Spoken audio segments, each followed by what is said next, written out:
Hello everyone, Papa Blue Shirt here. What I'm going to do today is put in some new shop lights. I have these sodium lights and they use like 3,000 watts or something, but they don't hardly put out any light at all. The lenses are discolored and they buzz and they're different colors and they don't put out enough light. That's the main thing. So what I'm going to do today is put some new lights in. Comes in a nice strong sturdy box. I got 10 of them. So I'm going to see what it looks like here.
Well, we got her done and they look really good. They put off a lot of light. Left over, I put over here.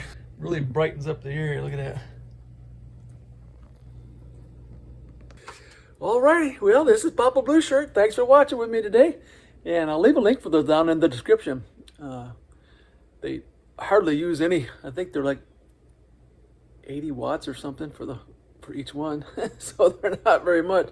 They're not much more than a regular incandescent light bulb. And but they give off a lot of light. And they're really easy to install. I probably could have put them up with magnets, but I just went ahead and just screwed it in. And just screwed them in with some sheet metal screws. So that should work really nice. And yeah. So, alrighty, this is Papa Blue Shirt. Thanks for watching, everyone.